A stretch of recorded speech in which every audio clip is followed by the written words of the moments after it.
안녕하십니까. 세선학교 성도 여러분. 한 주간 편안하셨습니까? 오늘 1월 27일 수요 공부를 시작하겠습니다. 원래는 이제 어저께 녹화를 원래 매주마다 그렇게 하거든요. 화요일 날 저녁에 좀 녹화를 하는데, 어저께는 제가 노회 관계로 충청 남도까지 다녀왔어요. 직접 운전해서 다녀와서 너무 피곤해서 제가 좀 어저께 녹화를 못했습니다. 제가 마음이 좀 많이 아팠던 거는 저희 노회에서 처음으로 코로나19로 19에 걸려서 사망하신 목사님 가정을 다녀왔습니다. 사모님 얘기 들어보니까 장례도 거의 치르지 못하고 참 굉장히 힘든 그런 시간을 보냈다는 얘기를 들었거든요. 여러분은 어떻게 좀 지내셨습니까? 많이 좀 완화됐다 그러지만 아직도 여러 가지 곳곳에 힘들어하는 모습들을 많이 보게 되죠. 어저께도 제가 올라오면서 저녁 식사를 중간 한 화성인가요? 그쪽에서 식당에서 식사를 했는데 그곳에도 참 많이 힘들어 합니다. 식당에 저희 사모하고 같이 갔다 왔는데 저희 둘이 식사를 했고요. 또 조금 이제 있다가 또 한 팀이 한 두 사람이 또 들어왔습니다만 거의 사람이 없다시피 하는 그 모습을 보면서 많이 힘들겠구나 하는 생각도 해봤습니다. 지난주에 우리가 같이 공부했던 것은 요한복음 18장 이제 2절에서 11절에 있는 말씀을 가지고 같이 공부를 했습니다. 그래서 내용을 좀 여러분에게 충분히 좀 설명드렸다고 생각을 하는데, 다만 제가 오늘 여러분과 같이 다시 한번 생각해 보고 싶었던 게 뭐냐면 9절, 10절, 11절에 있는 말씀입니다. 그래서 예를 들어서 이는 아버지께서 내게 주신 자 중에 하나도 잃지 아니하였사옵니다. 9절에 있는 내용이죠. 하신 말씀을 응하게 하려 함이라 하는 이 말씀과, 그 다음에 10절에 이에 시몬 베드로가 칼을 가졌는데 라고 하는 말씀, 요 두 가지 중요한 말씀을 가지고, 두 가지 주제를 가지고 여러분과 같이 오늘 말씀을 나누려고 합니다. 사실 어떻게 보면 일부 분들은 이것이 성경 구절 중에 난제에 해당하는 구절이다, 난해한 구절이다, 이렇게 얘기를 하는 분이 있거든요. 그래서 물론 맞는 말입니다. 사실 왜 여기서 보게 되면 사도 베드로가 이제 시몬 베드로가 요한은 이렇게 기억한 거죠. 칼을 가졌다 하는 말을 주거든요. 우리가 지금 상식적으로 우리가 어릴 때부터 배워왔던 거는 그 상대방의 칼을 뺏어서 이제 말고기를 쳤다, 그렇게 보통 어릴 때부터 그렇게 가르치는데, 오늘 말씀 보게 되면 예수님의 제자들이 칼을 이미 지니고 있었다는 뜻이거든요. 이건 굉장히 어떻게 보면 충격적인 얘기죠. 예수님께서 어떻게 가장 반대하셨던 게 칼을 쓰는 것에 대해서 반대하셨는데, 왜 이들은 칼을 몸에 지니고 있었을까 하는 이 부분입니다. 그래서 이 부분을 왜 성경 말씀에 이미 나와 있는 말씀을 왜 구체어 그렇게 겉으로 드러내질 않았을까 하는 생각을 좀 많이 하게 됐거든요. 그래서 그 문제에 대해서 여러분과 같이 묵상하는 시간을 가지려고 하고요. 그 다음에 또 하나는 뭐냐면 이제 성경을 이루려 하심이라라고 하는 말씀, 요 말씀이 요한복음과 또 마가복음에 있는 말씀하고의 어떤 그런 아주 미세한 큰 차이는 아닙니다. 약간의 어떤 차이가 있어요. 마가복음 14장에 나오는 말씀인데, 그래서 그 부분을 두 가지를 중점으로 여러분과 같이 은혜를 나누고자 합니다. 자, 오늘 제가 지난주에 말씀을 드리고 좀 복습해드리면, 베드로가 휘두른 이 칼이라고 하는 거, 그 칼은, 이제 정상적인 어떤 군인들이 쓰는 칼이 아니죠. 이 칼은 몸에 숨길 수 있는 아주 작은 칼입니다. 그래서 요즘에 보통 단도라고 보통 이렇게 얘기를 하는데,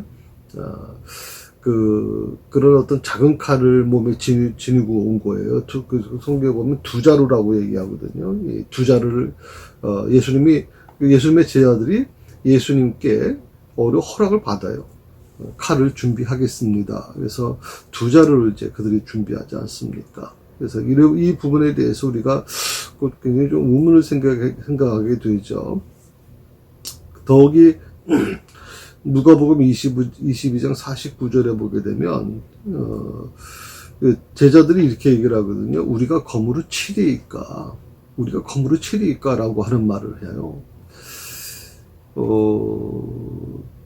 상식적으로 생각해 보세요, 여러분.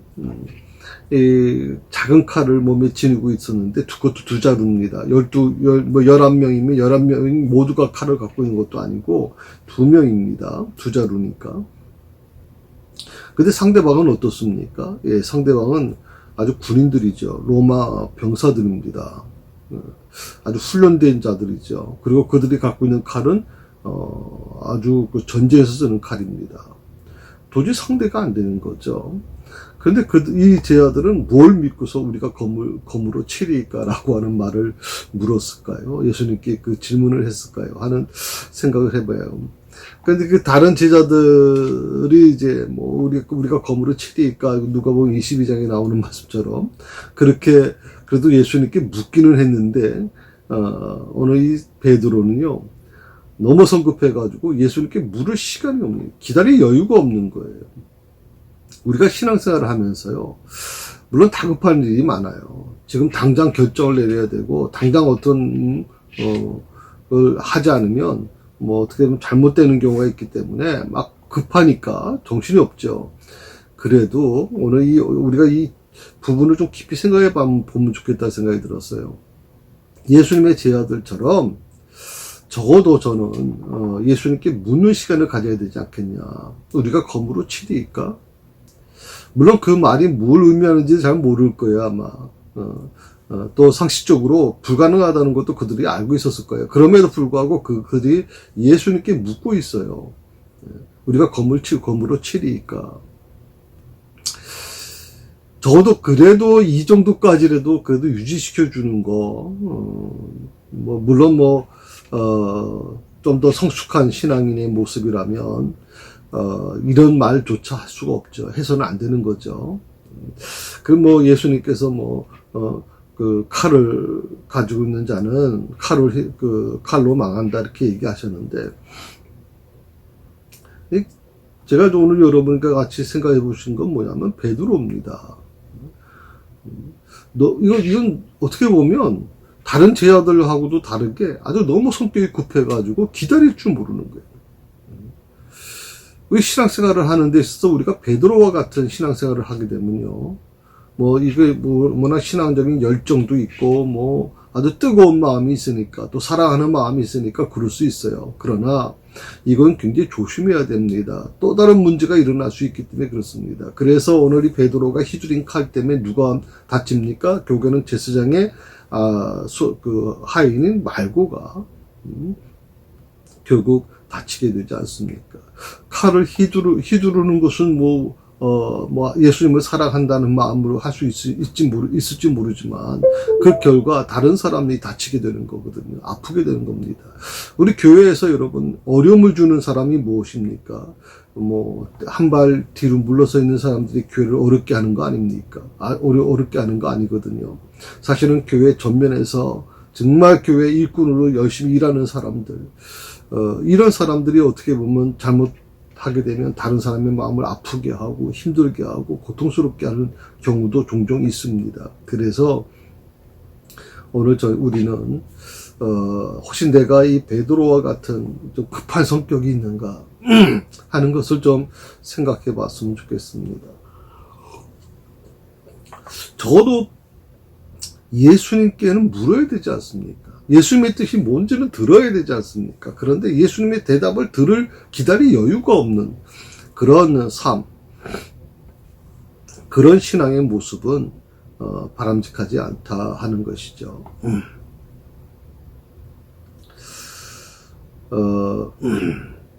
그래서 이 베드로의 행동을 보면서 이런 생각을 좀 많이 합니다. 베드로가 정말 예수님을 사랑했을까? 정말 사랑하기 때문에 이 행동을 했을까? 많은 사람들이 다른 제자들은 할 수 없는데 예수님의 제자들이 이것을 했고요.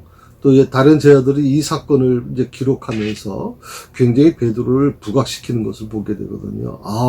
다른 제자들은 이름도 나오질 않아요. 그런데 이 베드로라는 이름이 등장하게 되고 수천 년이 지난 지금도 우리는 이 베드로의 행동에 대해서 대단하다. 목숨 걸고 정말 그렇게 예수님을 지키겠다 하더니 베드로가 그렇게 살았구나. 그런 모습이 있구나. 라고 생각을 하고 우리는 좋게 생각합니다만은 그런데 여러분 한번 자세히 생각해 보십시오. 오늘 이 베드로의 행동이 정말 예수님을 사랑하기 때문에 한 행동이었을까요? 저는 그렇게만 보질 않습니다.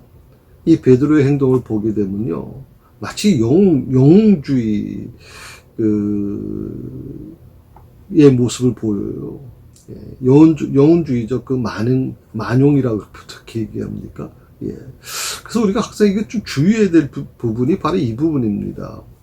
우리가 어떤 일을 할 때 항상 내가 예수님을 위해서 한다, 예수님을 사랑하기 때문에 한다, 예수님을 위해서 한다라고 얘기하지만 그 안에 가만히 들어가 보면 결국에는 그 안에는 자기 만족이고 자기 자랑이고 자기 사랑이 있거든요. 예수님 사랑보다도 자기 사랑이에요. 자기를 드러내고 싶은 마음에 영웅주의 현상이 일어나고 있는 거죠. 아마 이런 모습들이 우리에게 좀 많이 있을 거라고 생각을 합니다. 자, 오늘 조금 우리가 같이 생각해 보려고 하는 게 이제 그종 이름은 말고라 하면서 이제 하게 되는데요. 누가복음 22장 35절에서 38절에 있는 말씀을 보게 되면 이런 우리가 질문을 할 수가 있어요. 누가복음 22장 35절에서 38절에서 제자들에게 주님께서 돈을 준비해라, 짐 보따리를 준비해라, 칼을 준비하라고 말씀하시거든요. 이 말씀은 이전에 하신 말씀과 좀 반대거든요. 자, 돈과 짐 보따리, 칼을 왜 준비하라고 하셨을까 하는 이 물음에 대한 의문이 생기게 되죠. 그래서 굉장히 난해한 구절입니다. 이게 지금 어떻게 보면 오늘 말씀을 보게 되면 결국에는 베드로가 칼을 휘두를 수밖에 없었던 상황을 지금 예수님께서 허락하셨다라고 하는 거거든요. 누가복음 22장 35절에서 38절 잠깐 제가 읽어드릴게요. 또 그들에게 이르시되 내가 너희를 돈주머니와 짐 보따리와 신도 없이 보냈을 때 너에게 무슨 부족한 것이 있었느냐 하시니 그들이 이르되 없었나이다 하매 그때 그분께서 그들에게 이르시되 그러나 이제 돈주머니가 있는 자는 그것을 취할 것이요 짐 보따리도 그리하고 칼이 없는 자는 자기 옷을 팔아 하나를 살지어다. 내가 너에게 이르노니 기록된 바 그가 범법자들 가운데서 계수되었도다. 한 이 말씀이 반드시 내 안에서 이루어져야 하리라. 나에 관한 일들은 끝이 있느니라 하시매 그들이 이르되 주여 보소서 여기 칼 2자루가 있나이다 하니 그분께서 그들에게 이르시되 족하도다 하시니라. 아멘. 예수님께서 칼에 대해서 말씀하셨거든요. 그 칼을 준비하는데 자기 옷을 팔아 하나를 사라 라고까지 말씀하고 계시거든요. 그러니까 칼을 이 제자들이 몸에 쥐는 것은 무슨 주님 허락 없이 한 거 아니에요. 주님 허락하에서 이루어졌다는 거죠. 그런데 오늘 여기 38절에 누가복음 22장 38절에서 제자들이 이렇게 묻습니다. 주여 보소서 여기 칼 2자루가 있나이다 라고 이제 예수님께 말씀을 드리죠. 그러니까 예수님께서 뭐라 그러면 그들에게 이르시되 족하도다.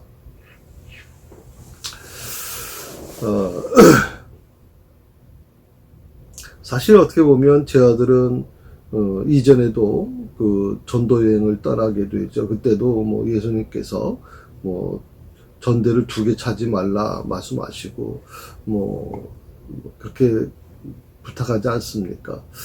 근데 사실 어떻게 보면 주님의 명령으로 전도 여행 다닐 때는 제 아들은 돈이 필요 없었어요. 옷도 필요 없었고요. 지팡이나 칼 등 전혀 필요 없었습니다. 왜? 예수님께서 전혀 필요 없는데도 그것이 만족하게끔 허락해 주셨단 말이죠.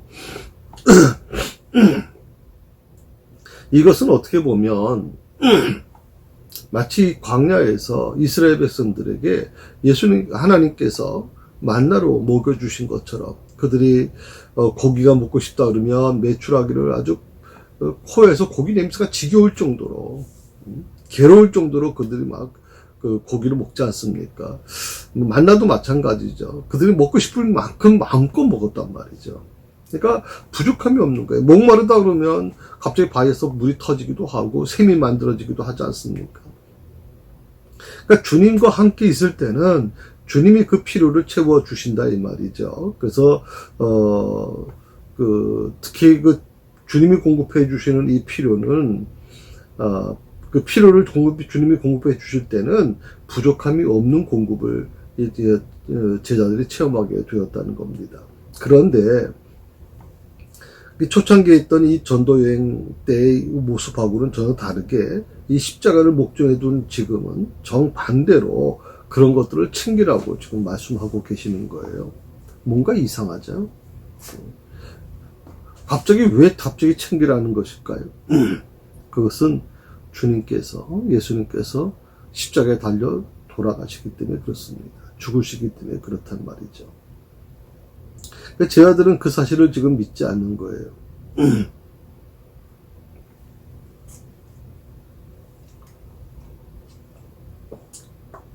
주님이 고난을 받으시고 죽게 된다는 것 사실을 아무리 말해줘도 제 아들은 믿질 않아요.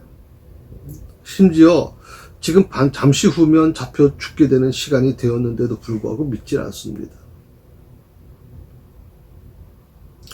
그렇기 때문에 이제부터는 다시 말하면 예수님이 그들의 곁을 떠나고 이제 십자가를 지시는 이 과정부터는 그들이 이전에 경험했던 그 체험, 그런 모든 것들은 이제 더 이상 할 수가 없는 것이죠.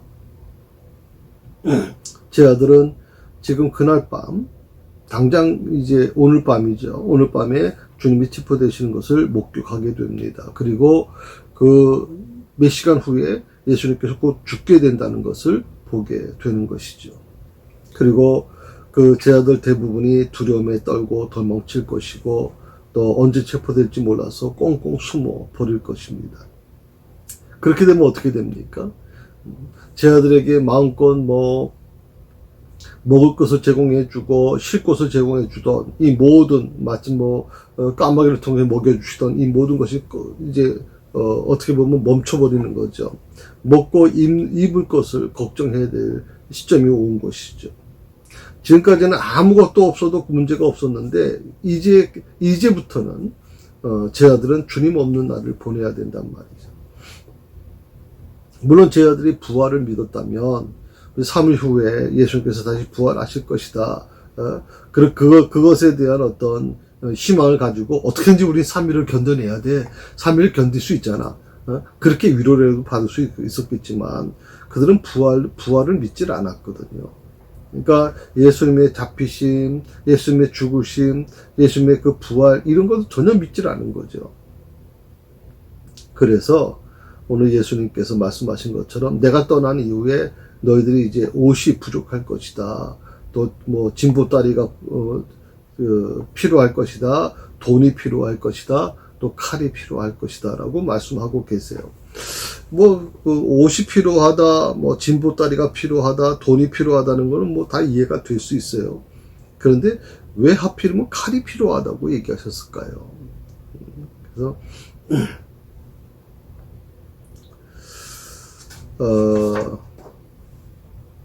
이 제 아들에게 필요한 것이 누가복음 22장에 나오는 말씀에는 3가지가 필요하다고 말씀을 제가 드렸거든요. 하나는 돈 주머니, 뭐 전도 여행 때와 달리 이제 음식을 사 먹어야 되니까 누가 줄 사람이 없는 거죠. 제 아들이 이제 현실에 맞부딪히게 되는 겁니다. 왜냐하면 지금까지는 예수님 때문에 먹고 산 거죠. 예. 예수님이 계시기 때문에 사람들은 예수님 보고 제 아들에게 먹을 것을 주고 돈을 주고 줬지 제 아들만 가지고 이거 이루어지는 게 아니란 말이죠. 두 번째로 진보떨이가 필요할 것이다 그랬거든요. 그러니까 옷가지를 비롯한 물품들을 이제 스스로 챙겨야 된다. 그 말은 뭐냐면 그 예수님과 같이 다닐 동안 3년 동안은요. 아마 많은 그 분들이 병고침을 받았던지 아니면 이제 예수님의 말씀을 듣고 감동받은 예수님을 따르던 또 수많은 사람들이 있지 않습니까? 그런 분들이 아마 예수님의 그 12제자에 대해서만큼은 부족함이 없게끔 아마 도와주신 것 같아요. 그러니까 뭐 옷이 부족하지도 않았고요. 그들이 뭐 신발이나 또 그들이 먹고 마시는데 또 어떻게 보면 그들에게 또 필요한 물품을 살 수 있는 또 먹을 것을 살 수 있는 돈도 그렇게 부족함이 없게끔 그들이 그렇게 살아왔다는 거죠. 그러나 지금은 예수님이 없는 상황에서는 그들이 옷까지 하나도 준비할 수가 없을 거다. 스스로 미리 준비해야 된다 하는 것을 얘기해 주고 있는 거죠. 또 칼이라고 하는 것은 자기 보호하고 자기 방어를 위한 것인데 예수님 없는 그날을 대비하라는 어떤 상징적인 부분도 있습니다. 그것은 예수님과 같이 있을 때는 칼이 필요 없는 거죠. 누가 이들을 대적하겠습니까? 누가 이들을 공격할 수 있겠습니까? 그런데 예수님이 없는 이제 그 날들은 위험과 공포 그 자체거든요. 이들이 이제 감당해야 될 그 흐름은 너무나도 힘든 것입니다. 지금까지 살아왔던 것과 전혀 다른 것이거든요. 마치 우리가 이 코로나 이전과 코로나 이후의 모습은 정말 상상할 수가 없지 않습니까? 기억하고 싶지 않을 정도로 너무나도 힘든 기간을 보내고 있지 않습니까? 제가 뭐 오늘 공부 초기에도 말씀을 잠깐 드렸지만 그 돌아가신 목사님 사모님 참 듣다 보면 비극적입니다. 이 목사님하고 이 코로나19에 걸려서 돌아가신 분은요 장례조차도 가족이 볼 수가 없습니다. 또 뭐 장례 절차를 진행할 수도 없고요. 무슨 뭐 수의를 갈아입는다거나 뭐 염을 한다거나 이런 것도 없습니다. 그저 그냥 그 상태 치료받다가 돌아가신 그 상태로 입던 옷 그 상태로 곧장 화장터로 가서 화장이 된다는 거거든요. 그러니까 가족들도 볼 수가 없는 거예요. 참 어떻게 보면 기가 막힐 정도죠. 너무 충격적인 부분들이거든요. 그래서 저는 항상 그런 생각을 합니다. 우리 성도님들 중에 특히 좀 연로하신 분들이나 그리고 또 기저질환을 갖고 계시는 분들은 좀 많이 조심하셔야 될 부분이 있다. 뭐 우리가 여러 가지 신앙을 갖고 있습니다만 조심할 건 또 조심해야 되지 않겠습니까? 오늘 이 말씀 속에서 우리가 좀 제대로 이해해야 될 게 뭐냐면 제 아들이 칼을 준비한다고 해서 뭐 이 칼을 가지고 누구를 상하게 하거나 무슨 뭐 전쟁을 준비하라는 그런 말은 아니죠. 왜냐하면 주님은 분명히 말씀하셨잖아요. 칼로 일어선 자는 칼로 망한다고 말씀하셨고 칼의 사용을 절대 반대하셨거든요. 금하셨단 말이죠. 그래서 뭐 이 말씀을 좀 오해하는 분들은 기독교를 뭐 칼의 종교, 제국주의 종교, 정복의 종교로 그렇게 오해하는 경우가 많이 있어요. 봐라. 예수님도 칼을 준비하라고 그러지 않았었느냐. 그래가지고 뭐 기독교는 뭐 사랑의 종교? 아니야. 기독교는 칼의 종교야. 기독교는 제국주의 종교야. 뭐 이렇게 또 정복하는 종교다. 이렇게 얘기를 해서 합리화시키려고 하는 모습들이 많이 있습니다. 이슬람은 물론 한 손에 칼이고 한 손에 뭐 경전이다, 코란이다 이렇게 얘기를 합니다. 그것이 뭐 어떻게 보면 굉장히 좀 중요한 부분이 있을 수 있겠지만 저는 그렇게 생각하지 않는 거죠. 우리 기독교는 원래 그런 종교가 아닙니다. 우리 기독교는 사랑의 종교입니다. 예수님께서 왜 그렇다면 그런 사랑의 어떻게 보면 기본으로 하는 이 기독교인데 제자들에게 칼을 준비하라고 하셨는가 하는 이 부분을 우리가 같이 공부해 나가야 되지 않겠나. 예수님은 십자가에 못 박히기 전에 제자들의 불신으로 말미암아 그들에게 자신의 죽음을 분명히 알려주십니다. 그리고 어떻게 보면 또 이 제자들이 그 불신으로 인해서 겪게 될 일들을 말씀해 주신 것이거든요. 이 칼이라고 하는 개념을 여러분이 이해하실 때는 좀 그런 개념으로 이해하셔야지 이것을 무슨 좀 세상적인 기준으로 이해하시는 건 좀 어려울 거라고 생각이 듭니다. 또 하나 여러분 가장 우리가 같이 고민해 봐야 될 게 뭐냐면 자, 오늘 말씀해 보게 되면 이렇게 이런 말씀을 하시게 돼요. 그 종 이름을 여기는 좀 나와 있지 않습니다. 요한은 이제 대제사장의 종을 쳐서, 그래서 대제사장의 종이라고 하는 표현을 썼어요. 오른쪽 귀를 베어버리니 그 종의 이름은 말고라, 이렇게 얘기했거든요. 그래서, 요한은 이제 제사장, 귀를 잘린 대제사장의 종의 이름이 말고라는 거지 알고 있었다는 거죠. 그런데 마태복음 14장에 보게 되면, 마태복음 14장 47절에 보게 되면 곁에 서 있는 자 중에 한 사람이라고 하는 표현을 썼어요. 마태도 예수님의 제자잖아요. 그런데 그는 곁에 서 있는 자 중에 한 사람이라는 표현을 썼어요. 그건 정확하게 알지 못한다는 뜻이죠. 마태 같은 경우에는 정확히 알지 못했다는 뜻이에요. 물론 그 마태가 여러분 아시는 것처럼 세리의 직분을 갖고 있는 사람이잖아요.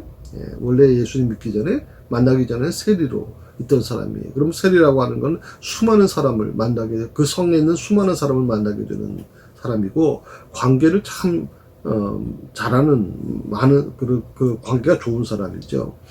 그런데도 불구하고 마태는 귀 잘린 이 대제사장의 하인의 이름을 정확히 알지 못했어요. 그래서 곁에 서 있는 자 중에 한 사람이라는 표현을 썼고요. 누가도 마찬가지입니다. 누가복음 22장 50절에 보게 되면 누가는 역시 예수님을 직접 목격한 사람은 아니죠. 아마 전에 들었을 거라고 생각이 드는데 그도 역시 누가복음에 보면 대제사장의 종이다 이렇게 표현을 했어요. 대제사장의 종. 그러니까 어떻게 보면 마태보다는 누가가 조금 더 이 대제사장자를 좀 많이 아는 거죠. 대제사장의 종이라는 사실까지는 알았어요. 그런데 오늘 요한은요, 그 종의 이름을 구체적으로 밝히고 있어요. 그 종의 이름은 말고다 하는 거예요.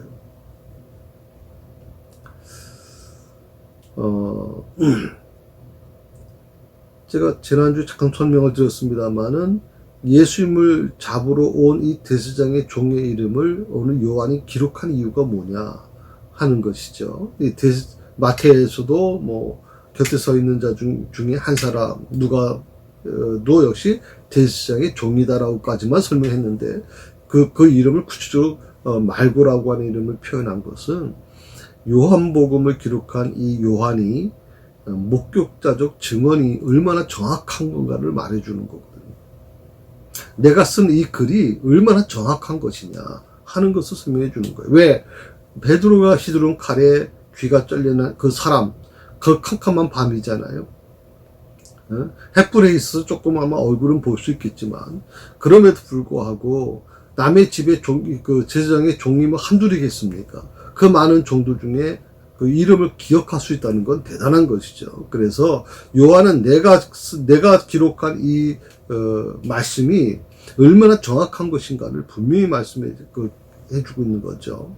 그래서 그것은 어떻게 보면 예수님의 제자 중에 특히 요한이 갖고 있는 특별한 어떤 신분이라고 저는 생각을 합니다.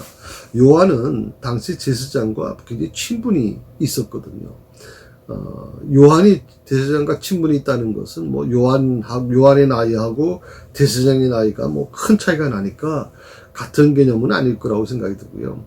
다만 요한의 그 집안이죠. 요한의 그 집안이 굉장히 좀 아주 굉장히 그 지역에서는 굉장히 좀 실세라고 보통 표현합니까? 예, 그런 실세가 있는 집안이었다고 생각을 해요. 요즘 말로 하면 이렇게 표현해도 될지 모르겠습니다만은 요한의 집안은요, 금수저 집안이었어요. 금수저 집안. 굉장히 부유한 집안이었고요. 다만 이제 이 요한과 야고보와 요한의 그 어머니가 와서 예수님께 당신이 왕이 되면 오른쪽 왼쪽을 우리 아들에게 달라고 이렇게 청탁을 한 것을 보면 상당히 어떤 그런 그 정치에도 굉장히 깊이 개입한 집안이 아닌가 생각을 해봅니다.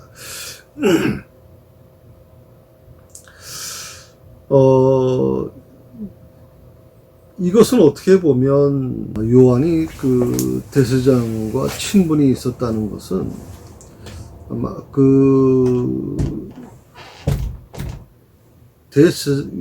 조금 제가 다음 주 정도 아마 좀 말씀을 드리려고 그러는데, 이제 예수님이 이제 잡혀가지 않습니까? 그래서 안나스라든지 또 가야바 이런 대제사장의 이제 신문을 받게 되는데, 그 집안에서도 역시 마찬가지죠. 그 대제사장 집안에서도 다른 제자들은 못 들어가는데 요한은 들어갔거든요. 그러면 요한이 예수님을 따라다녔다는 걸 모를 리는 없어요. 근데도 불구하고 그 대제사장에 있는 그 관리들이나 또 뭐 중요한 일을 직분에 있는 사람들이 이 요한을 막지 못해요. 그만큼 요한의 집안이 굉장히 강력한 힘을 갖고 있는 집안이었다는 건 분명하다고 생각을 합니다. 그래서 오늘 보게 되면 너무 이 제사장과 친분이 있는 사람이었기 때문에 그 제사장하고 자주 만났던 것 같아요. 그래서 그 제사장 집에 있는 종의 종의 이름을 이미 알고 있었다는 거거든요. 그래서 어둡고 혼란스러운 상태인데도 불구하고 그가 누군지를 벌써 알고 있다. 참 어떻게 보면 중요한 부분이라고 생각을 하죠. 그리고 검을 집에 꽂으라고 이제 말씀하고 계시잖아요. 그래서 이 말씀에 대해서 역시 마찬가지로 사태의 악화를 막으시려고 했던 주님의 어떤 강하고 급한 명령이 나오고 있는 거죠. 더욱이 이제 누가는 예수님께서 그 종의 말고의 귀를 다시 이제 베드로가 칼을 휘둘러서 이제 자른 말고의 귀를 고쳐주시는 장면을 이제 기록하고 있어요. 다만 이제 요한은 이 누가가 기록한 이 말고의 치유 과정, 그러니까 말고의 귀가 잘려 나갔다는 것은 기록하면서도 말고의 치유 과정에 대해서는 기록하고 있질 않아요. 특히 마태복음 26장 53절에 기록된 12영이나 되는 천사를 불러 명하실 수 있다는 말씀도 생략하고 있다는 거죠. 그 이유가 뭐냐? 그것은 다음에 나오는 예수님의 말씀을 더욱 강조하기 위한 의도라고 그렇게 말씀드렸습니다. 오늘은 여러분과 같이 조금 더 보충하려고 하는 게 뭐냐면 이제 9절에 있는 말씀입니다. 그게 뭐냐면 이는 아버지께서 내게 주신 자 중에 하나도 잃지 아니하였사옵나이다. 요한복음 이제 18장 9절입니다. 하신 말씀을 응하게 하려 함이로라 하는 이 말씀인데, 마가복음 역시 마찬가지로 이제 성경을 이루려 하신다 이렇게 말씀하고 있거든요. 마가복음 14장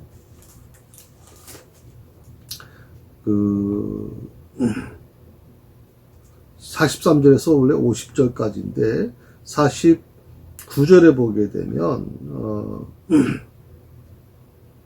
이는 성경을 이루려 함이니라 라고 이렇게 나와 있거든요. 성경을 이루려 함이라.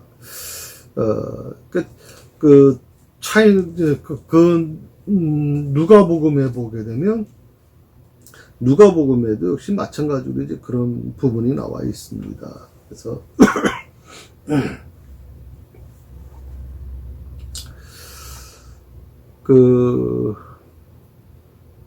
요한의 증언을 보게 되면 조금 더 이제 구체적으로 설명이 나오는 거죠. 이는 아버지께서 내게 주신 자 중에 하나도 잃지 아니하였사옵나이다 하는 말씀을 응하게 하려 합니다. 그래서 단순히 이제 성경을 이루려고 하시는 것이다라고 하는 이제 뭐 마가복음이나 이제 뭐 이렇게 마태도 다르게 설명하고 있습니다만은 요한은 좀 더 그것이 좀 더 구체적으로 설명하고 있는 거죠. 그렇게 하는 이유가 뭐냐면 아버지께서 내게 주신 자 중에 하나도 잃어버리지 않게 하기 위해서다. 어떻게 보면 뭐 우리 그 사람의 행위 모든 근원을 보게 되면 우리가 뭐 하나님을 사랑한다 그러고 정말 주님을 위해서 뭘 합니다. 주님을 위해서 열심히 하겠습니다. 교회를 위해서 봉사도 하지만 가장 어떻게 보면 그 내막 속에 들어가 보면 그 깊은 내면 속에 들어가 보면 그 하나님을 향한 분노와 저항심이 깔려 있는 것도 사실입니다. 그러니까 어떻게 보면 예수님을 위해서 살겠다. 예수님을 위해서 뭐 나는 충성합니다. 나는 예수님 위해서 죽겠습니다라고 보통 이렇게 많이 얘기들 하지만 이것은 어떻게 보면 목회자인 저도 마찬가지고 또 중직자들도 마찬가지입니다. 교회에 아주 중요한 일을 감당하는 헌신자들도 마찬가지입니다. 쉽게 저지르는 잘못이 바로 이 부분입니다. 예수님을 위해서 살아갑니다. 예수님을 위해서 충성합니다. 나는 예수님을 위해서 하는 거예요. 라고 얘기하지만 그것이 오히려 또 좀 더 한꺼풀 벗겨보면 예수님을 박해하는 계기가 될 수 있다는 것을 사람들은 알지 못하는 거예요. 내 열심이, 내 충성이 오히려 예수님을 힘들게 하고 예수님을 더 박해하는 일이 될 수 있다는 것을 모르고 있다는 것이거든요. 그래서 우리가 뭐 저도 마찬가지고 뭐 모든 사람이 마찬가지입니다. 예수 믿는 사람들조차도 누구든지 우리는 베드로처럼 칼을 휘둘러서라도 예수님을 지키는 편에 서고 싶어 해요. 칼을 휘둘러서라도. 예수님께서 칼을 쓰는 자는 칼로 망한다라고 말씀하셨지만, 그리고 칼을 반대하셨지만, 그럼에도 불구하고 칼을 휘둘러서라도 예수님을 지키고 싶은 그런 마음을 갖고 있다는 말이죠. 그런데 그 깊은 뿌리를 찾아보면 결국 예수님을 사랑하는 게 아니에요. 그것은 자기 사랑입니다. 자기 사랑. 자기를 사랑하는 거예요. 이걸 잘못 이해하는 거예요. 나를 사랑하는 것인데 이것이 혹시 예수님을 사랑하는 것처럼 생각하는 거예요. 마치 베드로가 예수님을 위한다고 생각하지만 결국에는 자기 영웅주의 아닙니까? 자기 드러내는 거 아니에요? 그러니까 이것은 굉장히 여러분 위험한 거라고 생각을 하죠. 우리가 어떤 교회를 위해서 봉사하고 선교하고 구제하고 모든 걸 하는 과정에서 가장 우리가 두려워해야 될 게 뭐냐면 정말 예수님을 위해서 일을 하는 것이냐 아니면 나 자신을 위해서 하는 것이냐 내 의를 드러내려고 하는 것이냐라고 하는 걸 좀 분명하게 구분할 필요가 있어요. 그리고 그 뿌리를 더 한꺼풀 좀 벗겨보면, 양파 껍질 벗기는 것들 벗겨보면, 더 깊이 들어가 보면, 뭐가 있는 줄 아세요? 예, 교회는 마귀의 속삭임이 들어있는 거예요. 이 하와에게 유혹했던 이 뱀의 속삭임이, 결국 예수를 따르는 자들이나, 예수를 잡으려는 자들에게나 지금도 똑같이 메아리 치고 있다는 겁니다. 예수님은 인간의 그 시간 밖에서 성경대로 이루어지는 새로운 시간을 만들어 가시는 분이라고 생각해요. 성경대로 이루어지는 새로운 시간. 내가 계획해서 만들어지는 시간이 아니라 성경대로 이루어지는 새로운 시간. 이걸 어떻게 표현하냐면 성경에서는 이제 두 가지 시간에 대해서 나오죠. 하나가 카이로스라는 시간입니다. 창조적인 시간이죠. 하나님의 시간입니다. 두 번째 시간이 뭐냐면 인간이 우리 사람의 시간인데 그게 뭐냐면 크로노스의 시간입니다.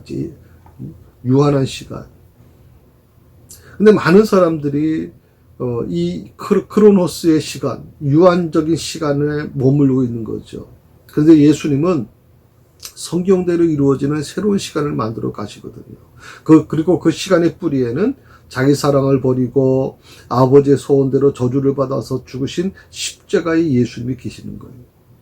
그 시간의 뿌리, 카이로스의 시간의 뿌리에는 바로 이것이 있는 거예요. 예수님의 십자가 사건.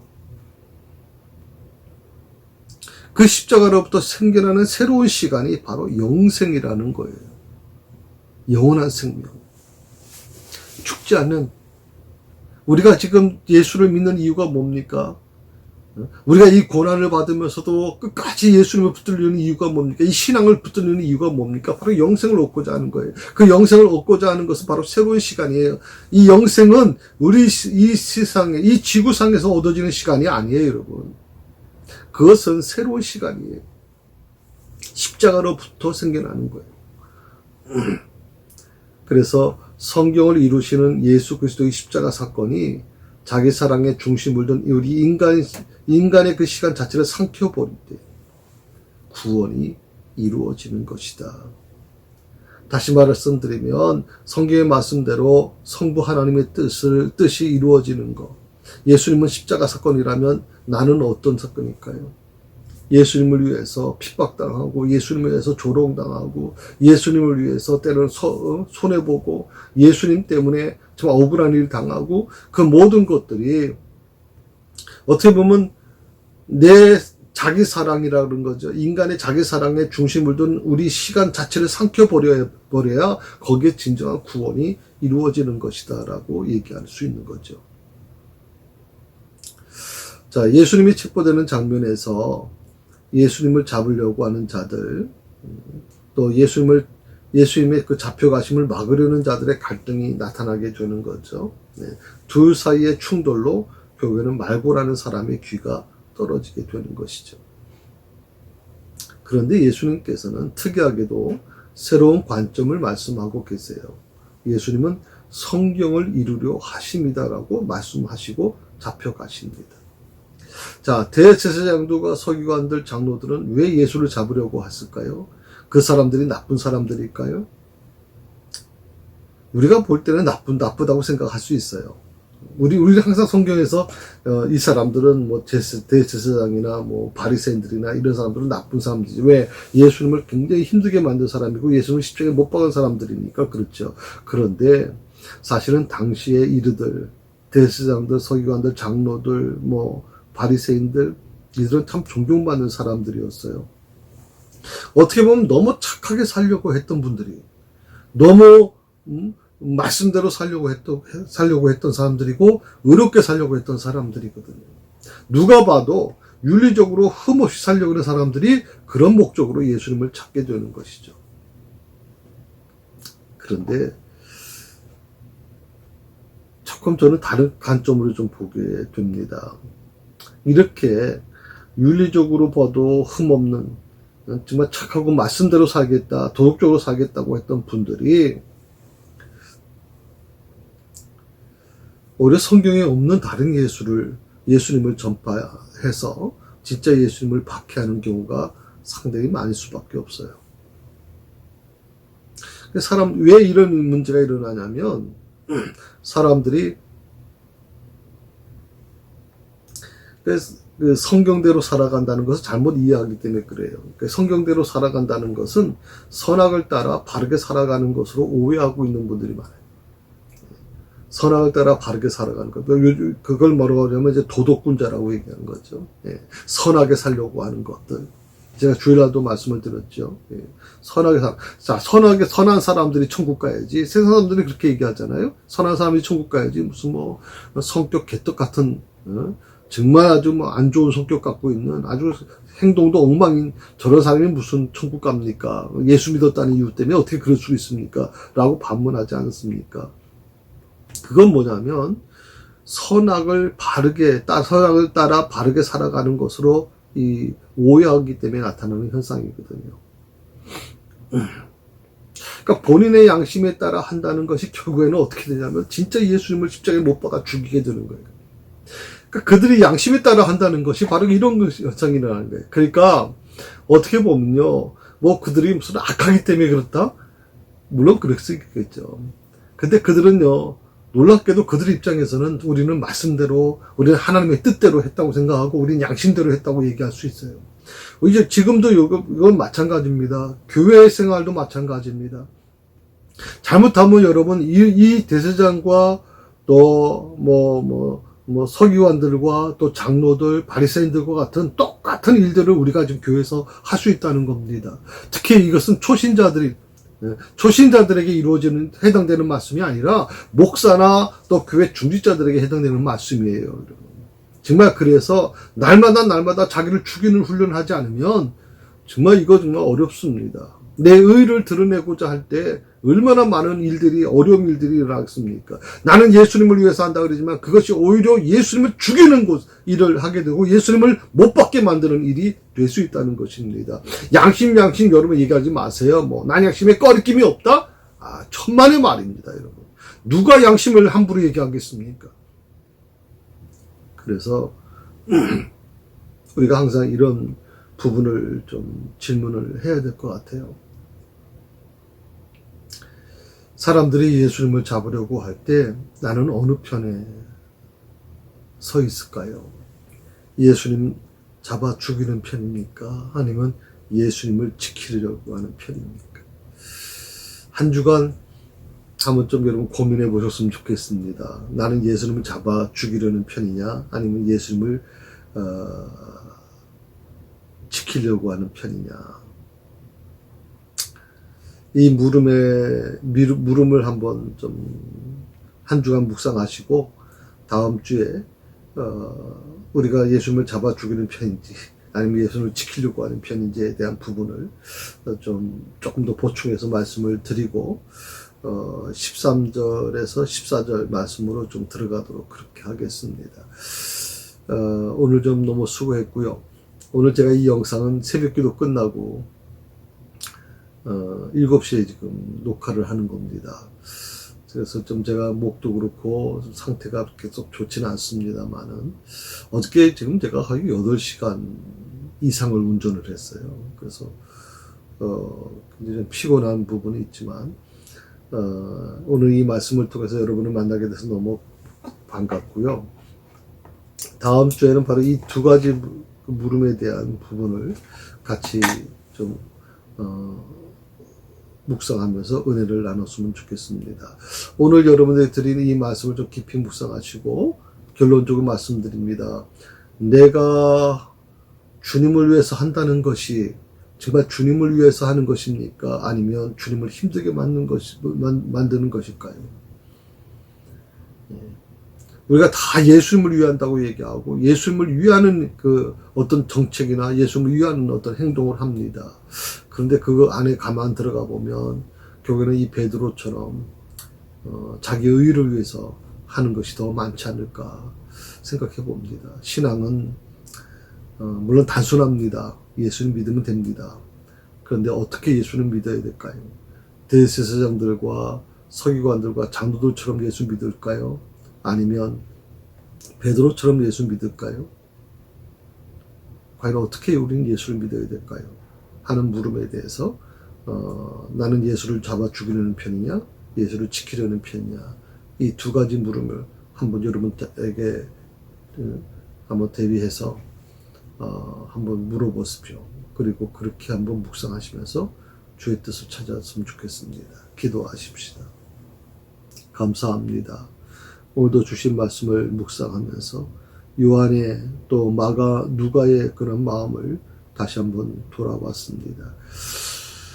나는 정말 주님을 위해서 한다고 하는데 그것이 오히려 주님의 마음을 아프게 만들고 하나님의 뜻을 거슬리는 일들이 얼마나 많은지, 오히려 자기 의를 드러내기 위해서 예수의 이름을 팔아먹는 일은 없는지를 다시 한번 돌아보게 하시고, 오늘도 이 말씀 우리가 이 두 가지 질문을 같이 나눴습니다. 나는 예수를 잡아 죽이려는 편인가? 아니면 예수를 지키려는 편인가에 대한 물음 앞에서 나는 어느 편에 속해 있는지를 깊이 묵상하는 한 주간이 되게 하여 주옵소서. 사랑하는 성도들을 축복해 주시고 인도해 주시기를 원하옵고 예수님의 이름으로 기도드립니다.